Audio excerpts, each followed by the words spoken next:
Salam, bugün qrafik dizaynda fontlar haqqında danışacağıq.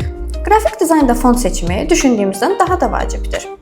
Bəzən dizayn vizual olaraq düzgün qurulsa belə, sanki nəsə çatışmır. Çox zaman bunun səbəbi yanlış və vizuala uyğun olmayan font seçimidir.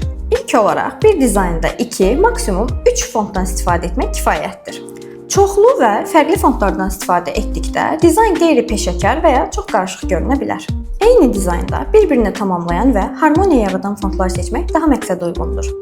Burada fontların tipi də çox vacibdir. Bəzi yazı tipləri klassik və ciddi görünür. Bəziləri isə daha müasir və sadə hiss verir. Əgər font seçməkdə çətinlik çəkirsənsə, sadə, oxunaqlı və balanslı fontlar seçmək daha məqsədə uyğun və vizualını daha yaxşı göstərə bilər. Çünki sonda dizaynın uğuru onun verdiyi mesajın oxunaqlılığı ilə ölçülür. Unutma ki, dizayn təkcə şəkil deyil, vizual ünsiyyətin ən vacib hissələrindən biridir. Doğru font doğru mesaj deməkdir.